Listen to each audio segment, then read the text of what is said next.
matter how many times we see the footage, it shocks us. During the Holocaust, an estimated 6 million Jews died under the regime of Adolf Hitler. They died from starvation, disease, and gassing. But there are some who say that these pictures are not real, that much of what is known about the Holocaust is fiction and not fact. One person who questions the existence of the Holocaust is Mr. Mark Weber.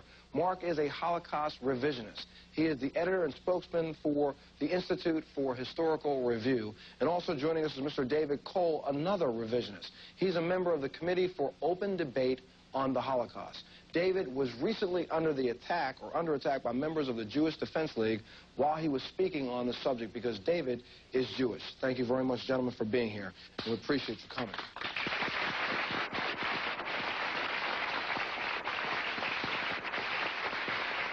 We have all seen the specials, the news clips, the footage. Everyone around the world believes that the Holocaust took place. Why do you think it didn't? Well, Montel, it's very important to understand that no one says that those pictures are not real, as you indicated at the beginning of the program. The pictures are very real, they're very horrible, they're very tragic, and we've all seen them. We've all heard that 6 million Jews died in the Second World War during the Holocaust. But it's very important to understand what these pictures show and what they don't show. These pictures were taken at the Bergen-Belsen concentration camp at the end of the war by the British when they liberated the camp. The people shown these pictures, and it's a very, very terrible pictures. Nobody denies that. Nobody says it didn't happen. Nobody says it's not true. These people were victims of starvation and disease. They died in the last weeks of the war. And they died in the last weeks of the war as, in fact, indirect victims of the war. British doctors who were at the camp themselves at the time the camp was liberated, and many inmates who were at the camp there and elsewhere have also confirmed that conditions at Belsen, although certainly not a country club, were relatively good until the final weeks and months of the war. And that was because in the final weeks and months of the war, all of Germany, all of Europe was in complete chaos. All the railroads were ruined. It was impossible to supply food. It was impossible to supply water. And particularly at Bergen-Belsen, thousands and thousands and thousands of Jews were evacuated from camps further to the east as the Soviets were coming in and sent into this and other camps which were enormously overcrowded. And these people died in large numbers by disease and starvation. But if the policy of the German government had been to exterminate these people, they would have long since been dead, and these pictures would not have been taken. In fact, the German government policy during the war was a very grim one, it was a very harsh one, and so forth. As I said, again, no one denies those pictures. But those people were not victims of a program or a policy of extermination, and that's what Holocaust revisionists say. Well, let's go back a little bit in history here so we can kind of bring everybody up to speed, because I asked for a history lesson myself. I've done some reading on World War II and knew a few things, but just 1933 was when Hitler became the Fuhrer. 1933 was also when Dachau opened. 1938, Hitler entered Vienna, making it part of the Third Reich. 1939, Germany invades Poland. We go on to 1940, the Nazis invade Holland, Belgium, France, Luxembourg. 1941, they invade Russia. 1941, the first death camp was opened. And 1942, the final solution was discussed openly. And that final solution was a solution that included the extermination of the Jews. Is that not correct? You raised a lot of very, very good points. We know from German documents, we know from German officials during the war, they did talk about something they called the final solution to the Jewish question. And the German documents that talk about this. But in the thousands, millions, tons of German documents seized at the end of the war that deal with Jewish policy, there is not a single document, not a single piece of paper which talks about or confirms or even discusses an extermination policy. Yeah, but Mark, wait a second. Hitler also knew that if, let's say, he didn't win this war and someone ever found a document that stated that, life would be real tough for him and everyone else. We know. We have German documents which show exactly what the policy was. And these documents are, in fact, very, very important. What the German officials meant by the final solution policy was before end of 1941 was a policy of forced forced expulsion from Europe by forced emigration if necessary and need be. After 1941 and in 1942, this policy changed to one of deporting Jews, uprooting them, and sending them to the east. And that meant first to ghettos and camps in Poland, and then later throughout the war, they were sent to the occupied Soviet territories. That's what the German officials during the war said and meant by this final solution of the Jewish question. Now, at Nuremberg, of course, this whole issue came up at Nuremberg. All of the German defendants at the big Nuremberg trial of 1945, 1946, all said that they had no knowledge during the war of any extermination program. Wait a minute, if I had been a German guard at one of these camps, Dachau, Auschwitz, and somebody said, did you participate in the murder of 1 million people? I would have said, no, it was you. Homeboy did it, and that wasn't me. And I would have said, no, I never saw this before. I would have lied and said anything that I could have said to prove that I wasn't involved. That's very reasonable. But what these men had to say is also consistent from the documents that we have and what we know about. And it's also consistent from everything we know about the policy from many other sources. All right, well, now, David, I mean, I would think that there are enough older Jewish people in this country, people who are survivors, people whose families lived through the Holocaust, who would right now be willing to do exactly what happened to you a couple weeks ago, and that's attack you because you are Jewish. And to step forward and say this would be like myself stepping forward and saying that the United States government never brought slaves to this country. But now, if you were to say that, couldn't people then make a case to show that there was, in fact, slavery? I am not trying to aggravate anybody. Of course, I know that I am gravely aggravating people to the point where they will actually physically come up and attack me. But I think it raises many interesting issues, specifically the role of truth in society. What happens when you have eyewitnesses and yet you have other evidence, physical evidence, forensic evidence, the evidence of documents and intercepted transmissions? You make a point, Montel. You make a grave assumption, a leap of faith when you say, well, the reason we don't have these documents showing, where the Germans discussed what they did is because Hitler didn't want him around, I guess, had him burned or something because he knew that it would get him in trouble. But that's making an assumption. Now, other people might say we don't have the documents because there aren't any, because they never existed. Okay, well, what about all of the things that you hear about the gas chambers and all those things, the mass graves with well, now, thousands? no one doubts mass graves. No one doubts that there were bodies in this camp. And let me just, for the record, state, I don't doubt that it was an incredibly horrible thing that happened to the Jews of Europe, something that should not be thought of in any lighter sense, specifically because we doubt that there were gas chambers. These people were taken out of their villages, split up from their family, and put into camps and made to work at forced labor.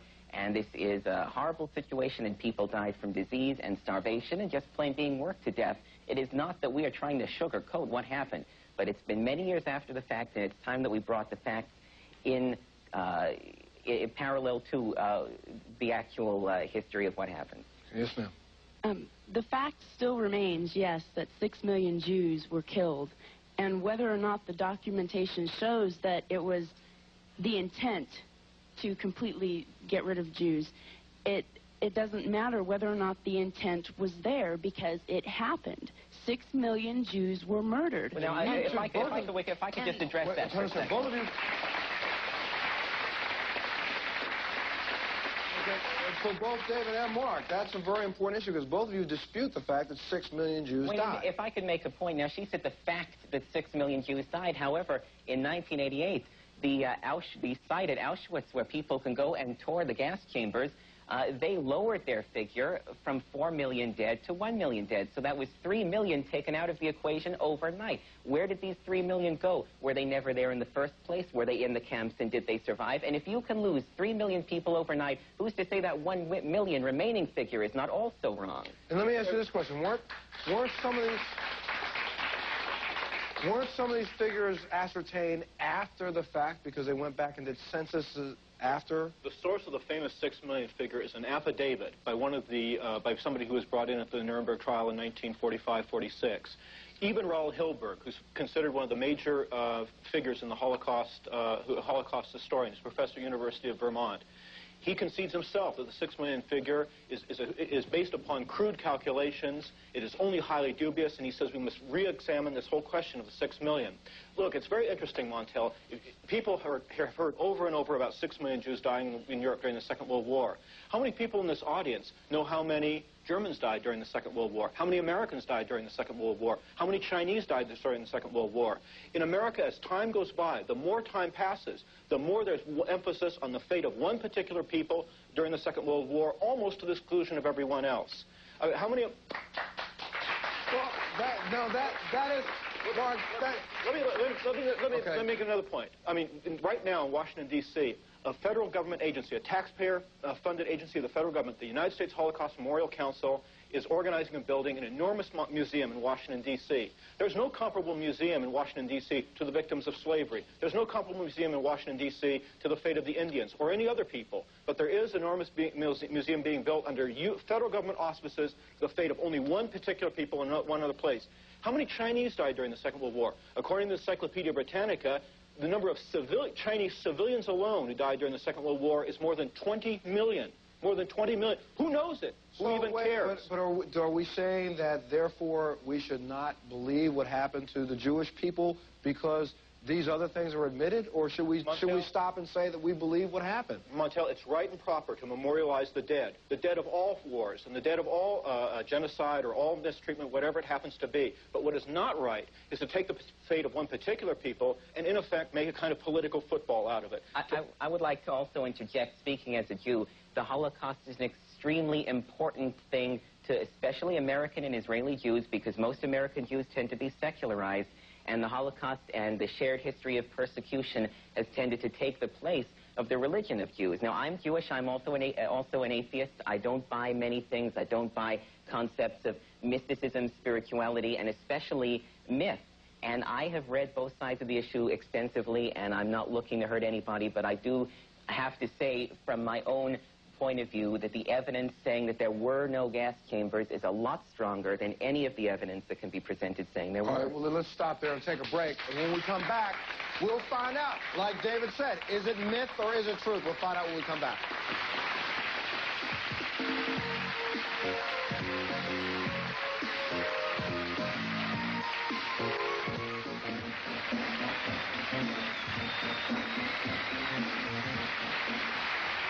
We're talking about the Holocaust and whether or not it happened or it didn't happen. And you had a question, sir. Yeah, this was in remark to Dave's earlier statements. You said that they weren't really being persecuted. There we go. My point is, the Jews were selected specifically to be annihilated. I think that's more important than the fact that they were selectively chosen out of various groups to be annihilated. And secondly, I do have to agree with you to a degree that what happened in Cambodia with Khmer Rouge wasn't played up as much as the issue with the Jews, but that still doesn't lessen the fact that the Holocaust occurred. And you both say that it didn't occur. No, Montel, we don't say the Holocaust didn't occur. That's really too simplistic. You know, so what is a revisionist then? Okay, then make it simple enough. Wait a second, or before you go, because you're talking a little heady. I want you to make sure everybody can understand what it is you're talking about. What is it that a revisionist wants there to be shown in history? Revisionists say three essential things. We say, first and foremost, there was no policy or program to exterminate the Jews of Europe during the Second World War. Okay, so now stop right there for a second. Don't go too quick, which refutes exactly what the gentleman just asked you, because he said that the policy was they were picked out and isolated to be annihilated. That's certainly true. So you're saying that's not true? No, they were selectively persecuted. They were picked out. They were put in ghettos. They were put in camps. They were a victim group, but there was not a policy or program to exterminate them. Wait a minute, wait. I want you, you're getting ready to run real quick, and I want to slow you down so we can get every point out of what you're saying. So if they were selected individually as a group to be put into ghettos and to be starved to death, what was the key? Whether or not it was a gas chamber or not, they were starved to death. No. Montel, look, I mean, during the Second World War, as you well know, as everyone in California, I think, knows, the West Coast Japanese were also selected. They were rounded up. They were put into camp. Sure. Well, yes. Europe during the Second World War was not the United States during the Second World War. There was a lot of food in the United States. There were essentially peacetime conditions. War didn't come here. Certainly the Japanese were not treated anywhere near as bad as the Jews. But the point is simply that they were selectively persecuted. And that's true. That was certainly true with the Jews. And I just want to also pipe in and say that I'd like to call you on what you said. So what if there were no gas chambers, if they were starved to death? Hey, if we even make that much of a point, we've refuted a lot of what is in the history books that say there are gas chambers. Now, if all of a sudden the story is going to change and that the genocide was through starving them to death, well, that makes a great big difference, because then all that you've read in your history has been wrong. We're not prepared to deviate at all from the facts that are presented to us. And if the facts were ever to show that they were starved to death, we would reflect that. Okay, now the second point, you said there were 3 points. That was the first point. Right. Second one. The second point, Montel, is that we dispute the claims made over and over about gas chambers and gassings. That's the weapon of extermination, supposedly. It's very important to realize in this context that the Holocaust story or the gassing story has changed dramatically over the years. At the big Nuremberg trial of 1945-46, it was claimed that people were gassed at Dachau, at Buchenwald, and at various camps in Germany proper as well.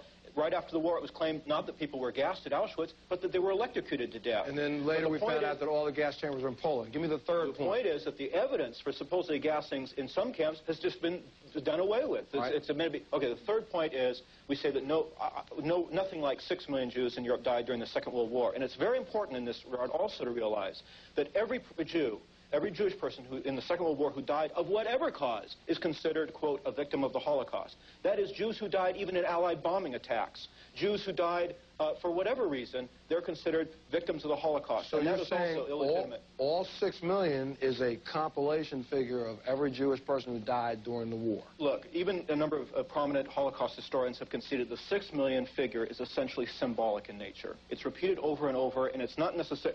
All sorts of other things can change, and the 6 million figure will stay the same. Okay. Yes, ma'am. Well, I have two things to say. First of all, a death is a death. These people have died. I don't understand why you want to read...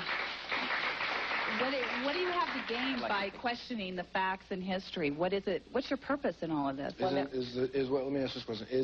Is knowing the truth about what happened in your past important to you? Well, to me, death is death. They have all died. It was hurtful to many people. Why is it we have to question whether somebody stepped forth to gas chamber people or whatever? What do you have to gain? Well, see, that is a philosophically based question, not a factual question. We know that there were camps we had for the Japanese. What if somebody came along and said we then cut up the Japanese and fed them to crocodiles? It is important for us to know what did happen and didn't happen. And if you're not interested in truth and history, fine. To some of us who are interested in what really happened, in the use of truth, the governmental use of truth, how truth can be changed, how truth can be altered, that does matter. A death is a death, of course, but if we say the German people set up gas chambers, you ought to be willing to prove it and ready to prove it. But now, wait, before you even jump in, Mark, David, but isn't it very important also to know that if the plan was to annihilate a race of people, if that was the plan, genocide for a race of people, does it then matter if there were gas chambers or if it was starvation? This lady's making a very interesting point. The point is death, and they set out to kill people. Maybe it's a fine line. I'm not arguing with you that maybe it's a fine line, but then why do we get all the flack when we then try to deny that there were gas chambers based on the facts available? If it is such a fine line, if it just don't matter at all, then we ought to be able to say, well, here's some evidence showing that there are no gas chambers, and everybody would say, well, fine, but it was death, and we'd say, sure, it was death, all the same, and all the same thing about the idea of there being a final solution. Show us the evidence that there was the idea to have a genocide of all the Jews, and if you show it to us, and if it passes at least my own personal skepticism when looking at things, then I will be the first person to say I'm Dave the Dunce. Just kick me out of the studio. But I want to see the evidence first. Okay, yes, sir. Two questions. And make it one because I got to go to break. Okay. How many Jews did the Germans have their hands on during the war that they could have exterminated theoretically? That's a very good question. I believe that the total number of Jews in Europe who died under German control or Axis control during the Second World War is probably in the neighborhood of 1 million, 1.5 million. I don't think that the Germans even had under their control 6 million Jews during the Second World War. This is confirmed, I think, by a report that was issued by the International Labor Office and by various... There's a number of reasons why I say that. Okay, we have to take a break, but when we come back, we're going to meet some survivors of the Holocaust, and they'll tell us what they saw and whether or not what they're saying, both Mark and David, is true or false. We'll be back in just a second.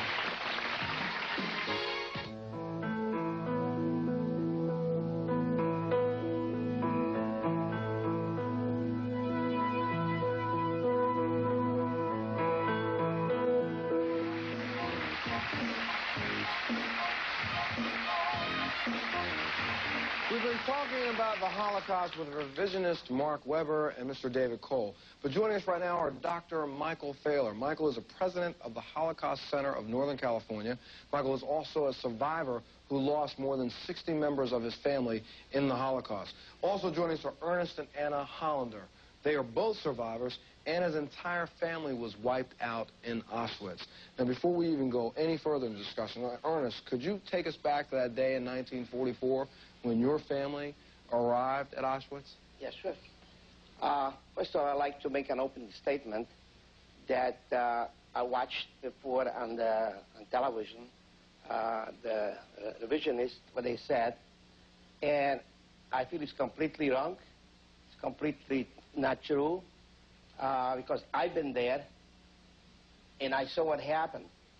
And I came tonight with pain and agony to tell you all these stories, but I also feel very bad, and I feel sorry for these people who, after 50 years, still claiming there was not a Holocaust, and they tried to hide behind the truth. Well, why don't you tell us some of the truth, Ernest? Let us know. Well, this is the truth. In 1939, when Hitler occupied Czechoslovakia, the part of where I live, the Carpathian Mountains, they gave to the Hungarian government. And as they took over the government, right away they fired every Jew from state, city, and county jobs. A Jew couldn't hold any more a job, a government job. Well, it didn't go too long where they started taking all their properties. And before the year was over, we had to wear yellow stars. Jews couldn't get out in the street anymore regular, just certain time, shopping, stuff like that. In 1942, they said that every Jew have to have a Hungarian citizenship papers. Now, we had close to 750,000 Jews living in Carpathian Mountains. More than half didn't have Hungarian citizenship papers. We were lucky. My father was born under Austrian-Hungarian regime, and we were able to get our citizenship papers. Okay, but that's before the war. So I want you to bring us... No, it's during the war, 1942. That was 1941, end of 41. Okay, end of 41. But bring us up to the point, we know the historical things that took place, but we need to know whether or not the Holocaust itself took place. What happened in 1944? What did you see with your own eyes when you arrived at Auschwitz? In 1944, I had 8 brothers and sisters, 4 brothers, 4 sisters.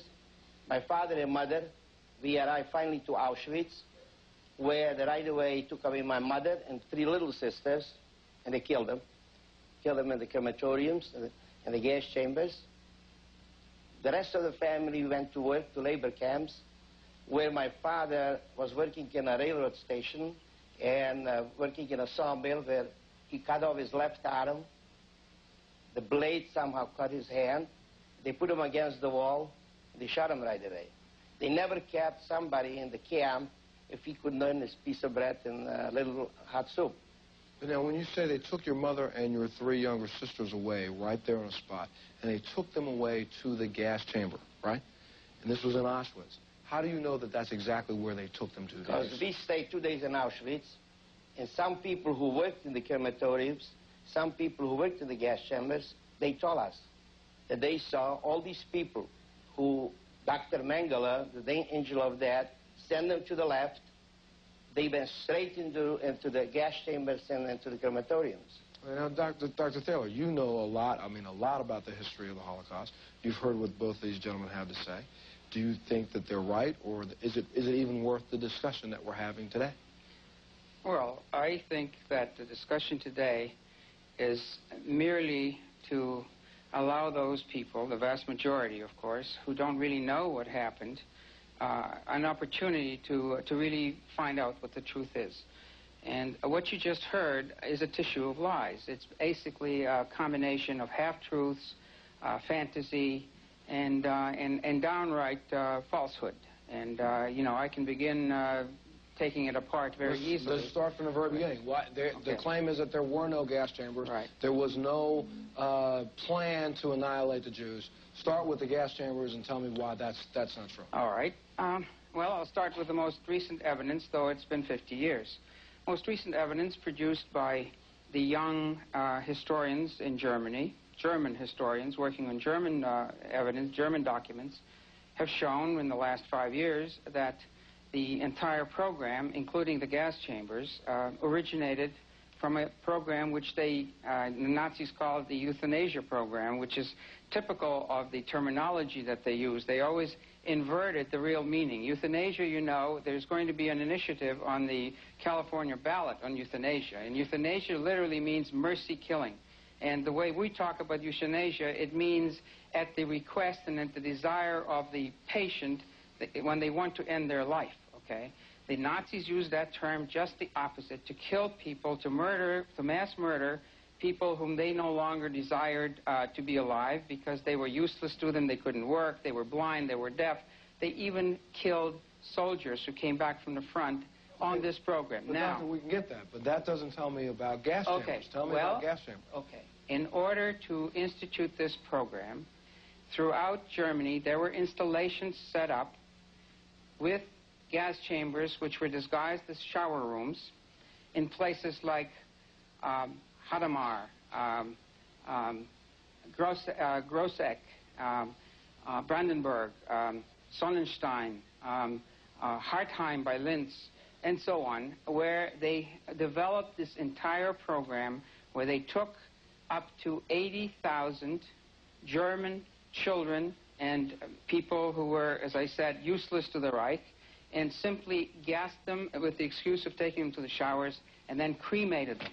And by 1941, August 1941, there was such an outcry in Germany from the bishops and from mistakes that they made by sending 2 urns to one family, you know, for one child, that they terminated the program. And at that point, they took the staff of this entire program, took them to the killing camps, Sobibor, Belzec, Treblinka, and many of those people became the commanders and the leading people, both in the construction of the gas chambers and in the use of the gas chambers. They also had experimented with the Cyclone B gases during that euthanasia program. And so and there is physical proof of that. There is physical evidence, and there is also strong documentation brought out by the German historians themselves. And this was the beginning of that program, which was then later applied to the destruction of the Jews. Yes, sir. Yes, sir. It's a comment and question directed to you two on the end. It seems like you're running around, Mark and David. You seem like you're running around in 2 ways. One, the gas chambers, you say prove it, there weren't any. Well, inside the Third Reich talks about it. There are personal experiences that talk about it. That should be enough. And that they have proof of them being there. Second is that you say 6 million, that's, well, maybe it's less or whatever. Maybe it is. Maybe it was 1 million. So what? That's 1 million people. I mean, that's a lot. Well, now...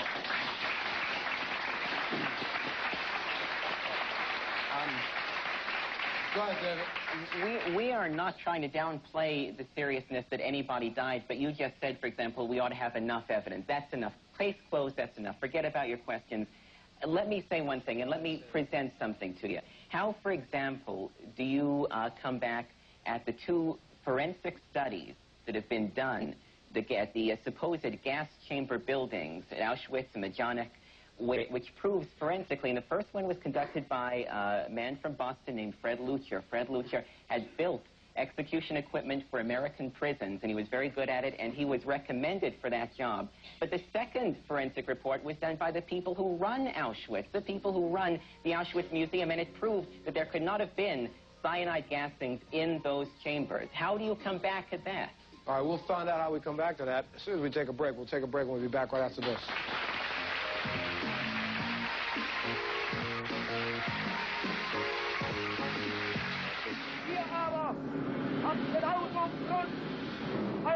It's a German duty, declared, to arouse, whip up, incite the instinctive repugnance of the Jews to an even higher pitch. We've been talking about the Holocaust with revisionists and survivors, and for both Mark and David, if we were to presuppose that the Holocaust did not take place, and we were to presuppose that there were no gas chambers, there were no mass burials and no mass gassings, then what we're saying is that someone had a conspiracy to mislead the entire world.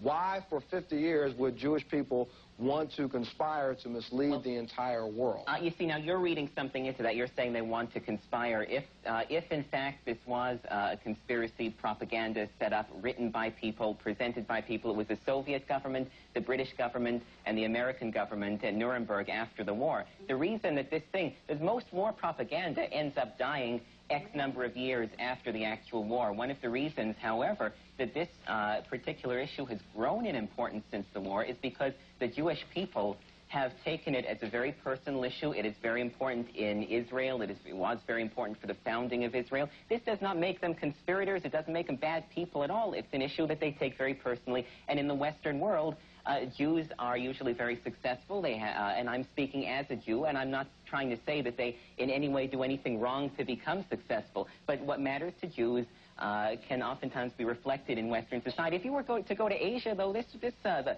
Jewish Holocaust wouldn't matter one way or another, because there are not all that many Jews who have any positions of influence in a country like Cambodia. Dr. Thaler is like churning in his seat. What did you want to say? Well, first of all, I think it's already false to call these people revisionists. As the Department of History in Duke, all the professors of history in Duke wrote in response to one of their ads in the campus newspaper, these people are not revisionists. They don't revise. They are deniers. They're basically denying the truth rather than revising the truth. And Dr. Thaler, I'm going to let you finish your point, but then there is also the point that they are questioning history. Right. And we know for a fact, let me finish my point, we know for a fact that history in this country, and the books that we see in this country, is written incorrectly in a number of ways.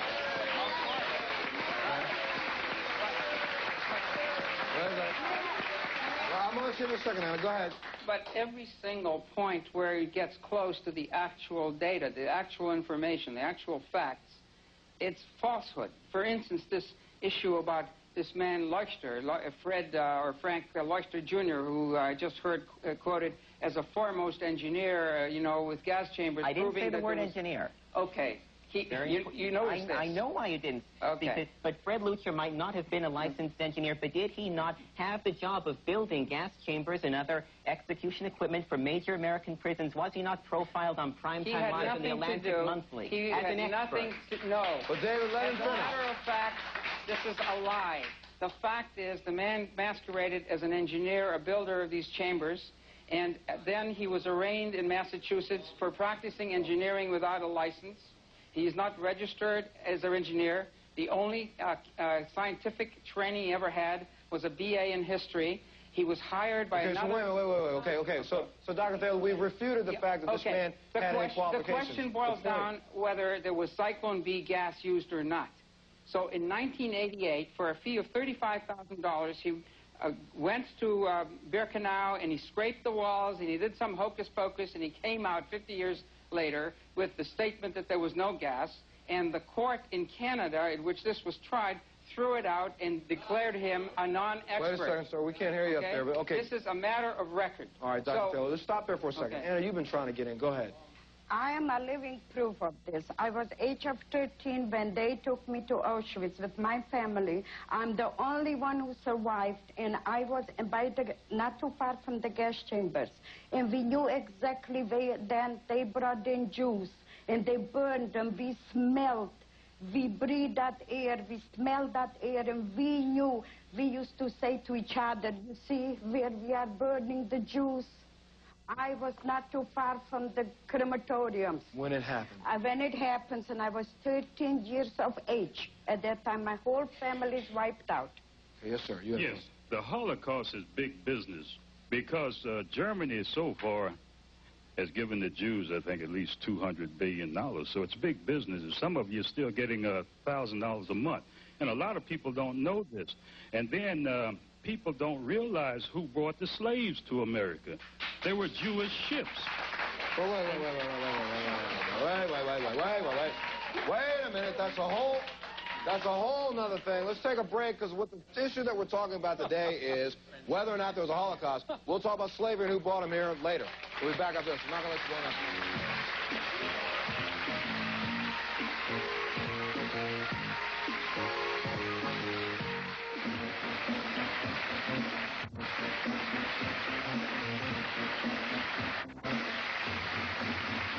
We've been talking about the Holocaust with revisionists and survivors, and you wanted to make a statement. Yes, I'd like to ask a question that's specific in nature, directed towards David over there. We have all seen the pictures that were shown just before the show of the gas chambers, of the metal gates and everything like that. If you say there were no gas chambers, what were those specific pictures? Pictures of what? Now, we saw pictures of a mass grave, we saw pictures of dead bodies, and we saw pictures of a crematoria. Did you see pictures of a gas chamber? Because I think you've been smoking something before the show. We did not see any pictures of a gas chamber. Oh, wait, David. We don't have to accuse the guy of being on drugs. What he saw was what I have seen in several specials across the country. Yeah, but no, and in those specials, they show me those same I specifically made the point earlier. No one doubts that there is a building, for example, that you can go to at Auschwitz and take the tour of, and they say, well, here's the gas chamber. They also will tell you something like, when the Jews died, they all died pressed up against the door. However, the door to the so-called chamber opens in. Now, the Germans are not stupid people, and if they were going to build a room where hundreds of people would die pressed up against the door, don't you think they would make the door to open out? All right, let him finish his question. Mr. Montel, I'm sitting like pins in I must answer a question. He said there was no Holocaust. There was no crematoriums and no gas chambers. He said there was no gas chambers. Eichmann's right hand, who the notorious Eichmann was the master builder of Auschwitz, of the crematoriums and the gas chambers, his right hand, he had figured out that to kill a Jew cost 3/4 cent. Then they came out with a cyclone gas that it cost only 1/2 cent. So they saved a penny, 1/4 cent by mass killing.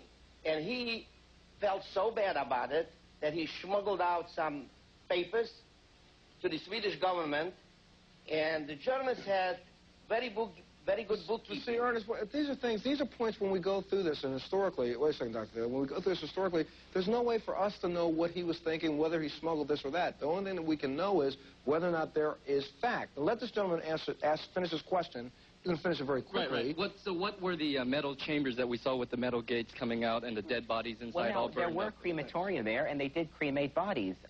And we feel, for example, that the building at Auschwitz that you go to that is said to be the gas chamber was, in fact, the morgue. And you can actually see where walls have been knocked down where they used to be separating the place into different rooms. One other real quick thing, if I may. A point about the Zyklon B gas that I'd like to make. Now, the nature of the Zyklon B is very important. The Germans said the Zyklon B was there to disinfect prisoners in their clothes to try and cut down on the typhoid epidemic, which we all admit was going on in the camps.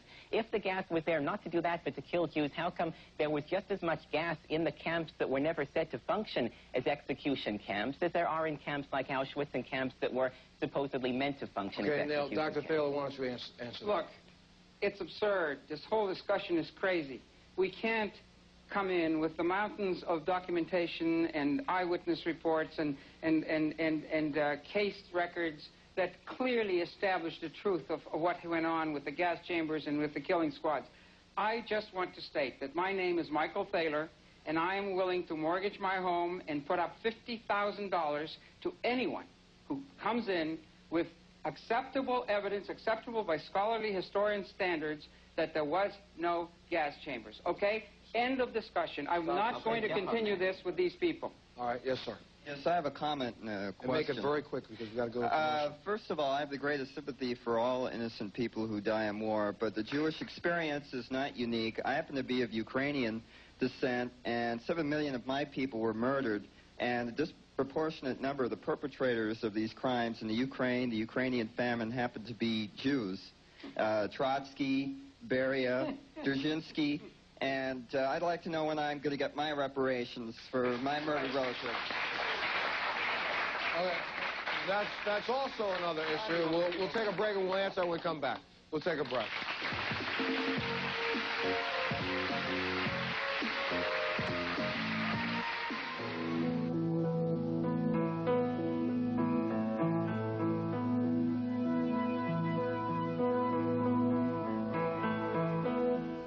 You had a question, sir. Yes, I am a Holocaust survivor, and I'm the only one left from a family of 7. I would like to reply to the gentleman that said that 7 million Ukrainians were killed. The Ukrainians were the biggest collaborators with the Germans. They were even hired and worked in the concentration camps to help exterminate the Jews. But but do me a favor. Let's not go back and forth from one race to another. Let's answer the question about the Holocaust. You were there. I also would like to tell you that the lady made a remark. My wife was 14 years old when she and her mother were taken to Auschwitz, and when her mother was ill and she couldn't work any longer, they took her to the crematorium and burned her. Now, these are facts, and my wife is alive, and she is here, and she had told me those stories. They burned her alive? They burned her, that's right. Because she could not work anymore. Because she could not work. She was too weak to work. See, before you go, Anna, see, this, David, this is a point. This is a Jewish gentleman. You are Jewish. Here's a man who has lived his whole life knowing, having these feelings, knowing what took place in his life. I have to ask you this because it's coming, to me, do you dislike yourself because you were Jewish and you have turned the other way? That's silly. Two things real quick. First, as an atheist, and people all over the world every day claim to see God, I'm always willing to believe that people can mislead themselves very easily. But secondly, I also would like to say that I want people to understand what my peculiar position is, which is I hear eyewitnesses and then I hear other forensic and factual evidence. What am I supposed to do? Would you like me then to just jump to the conclusion, go along with the flow? What if everybody did that about every subject? I have serious questions that I would like to be addressed. No one has yet addressed my question about Cyclone B gas. No one has yet addressed my question about... You're also asking an audience that's not authorities on Cyclone B gas. Go ahead, Anna. Well, they should be here. I want to tell David one thing. He should have been where I was. He would have seen what life is all about. How we were lived. How we were... We used to get up every morning, 3 o'clock in the morning. They used to put us in a line, and they used to call it Celapel. And they used to pick from each day from us to go to those gas chambers, day by day. We lived with that, we dreamt with that, and we slept with that. Well, I'd like to ask the revisionists, I've heard that you don't believe that there were gas chambers. Do you believe that genocide did indeed take place, and what exactly is your definition of genocide? If you mean by genocide the kind of treatment that was meted out to the American Indians or the blacks got, then there was genocide. And there was a policy, a kind of genocide against the Jews in Europe during the Second World War. I would say yes. But the Holocaust is defined rather differently. It's defined as the systematic extermination of 6 million Jews. I do not think that there is evidence for that. The word Holocaust itself is a more or less modern creation. It wasn't used during the war. It wasn't talked about at Nuremberg. It didn't come into popular usage until the 1960s or 70s. Go ahead, Dr. Thaler. I just want to straighten out a few things, okay, from our own personal experience. Again, I'm not prepared to discuss this here with these gentlemen who are frauds. The point I'm making now is this. I want to make one point. First of all, there were 7 million Jews just in the area of Poland and Russia alone. There were fewer than 1 million Jews in the rest of Europe. So when the Germans occupied Poland and part of Russia, they were stuck with all of these millions of Jews. The majority of those Jews never got to concentration camps. I heard a glib reference to ghettos. Well, I came from one of those ghettos. I came from a ghetto. And by the way, there were hundreds of ghettos, not just 1 or 2. I came from one of those ghettos in the Ukraine. And we started out with 11,000 people in 1941. When the Red Army came back in 1944, there were 306 left. Right. Nobody went to concentration camp. We were taken out and shot. And I, myself, watched the last 2,500 Jews of my town machine gunned to death. We got to take a break, Dr. Phil. Okay, so you know you saw it. We'll be back in just a second.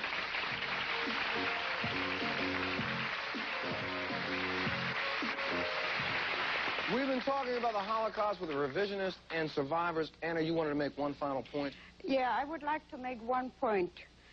I came here for one reason, to tell the world that this Holocaust happened, and I'm a proof, I'm a living proof. I'm here to tell you that never again, we should watch out for another Holocaust to whom it ever happened. It should never happen. No race, no human should have to kill people.